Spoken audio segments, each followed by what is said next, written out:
अब हम नजर डालते हैं इस विषय पर सरकार की नाकामयाबी की, क्योंकि सरकार की तरफ से भी, जो कि इस देश की सर्वे सर्वा है, इन्होंने इस विषय को सही तरीके से नहीं डील किया है। सरकार की नाकामयाबी।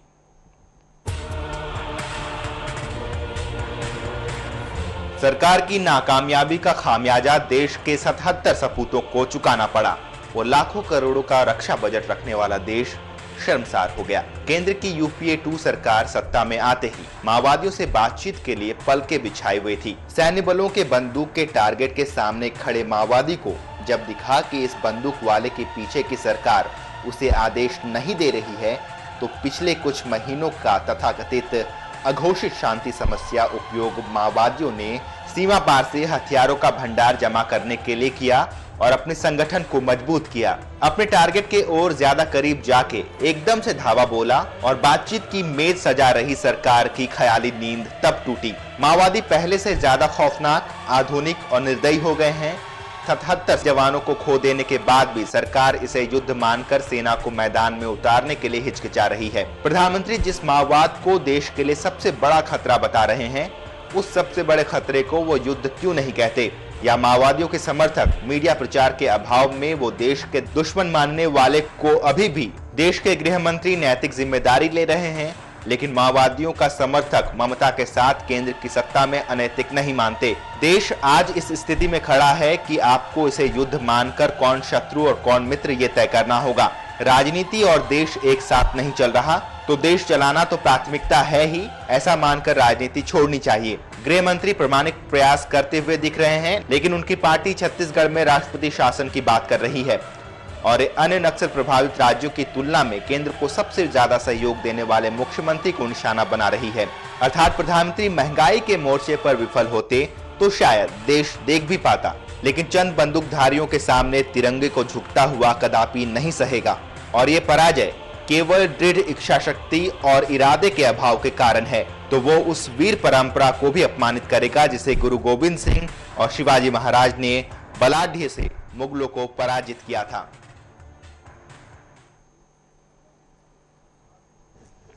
सावंत जी के पास चलते हैं। सावंत जी, जिस तरीके से सरकार की नाकामयाबी ये भी एक बड़ा कारण है इस सारे विषयों के पीछे, वो समस्या निर्माण से लेकर समस्या को सही तरीके से ना डील करने तक, क्या मानते हैं आप? मैं ये बात बिल्कुल मानता हूं कि सरकार असफल रही है और विशेषकर केंद्रीय सरकार असफल रही है। उसका कारण ये है कि जब प्रधानमंत्री डॉक्टर मनमोहन सिंह स्वयं इतने दिनों से कह रहे हैं कि देश के सामने सबसे बड़ी समस्या नक्सलवाद है, तो हम क्या कारण है कि अभी तक कोई भी उनके ऊपर इस प्रकार का अंकुश नहीं लगा पाए हैं? तो ये किसकी कमी है? अंकुश कौन लगाएगा? अंकुश केंद्र सरकार लगाएगी।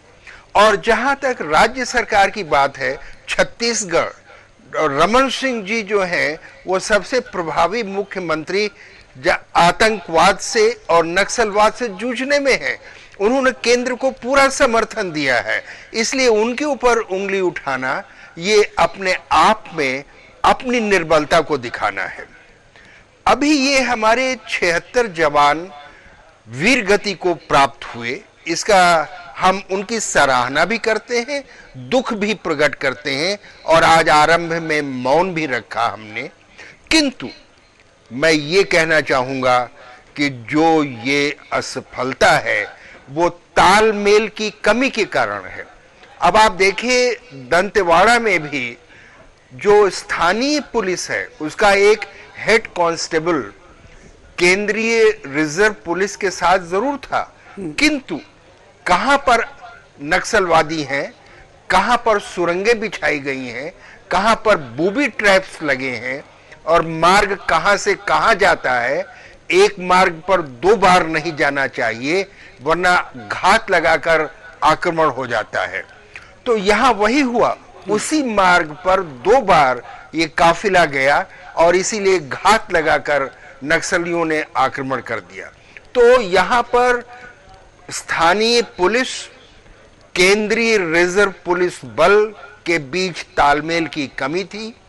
केंद्र सरकार ने इसमें वो पहल नहीं की जो करनी चाहिए थी। बिल्कुल। यदि हमारे पास ऐसी गाड़ियां हैं जो विस्फोट से अपने सैनिकों की रक्षा करती हैं, तो उन गाड़ियों का उपयोग कीजिए।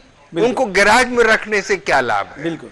अब आप ये देखिए कि ये एक लाइन में सारे की सारी गाड़ियां चली जा रही थी, जबकि नियम ये कहता है कि जो पैदल चलने वाले हमारे सिपाही हैं वो पहले आगे बढ़ें, आसपास दाहिने बाएं देखें कि क्या कोई विस्फोटक तो नहीं है, क्या जंगलों में कोई छिपा तो नहीं है जो घात लगाकर हम पर आक्रमण करेगा।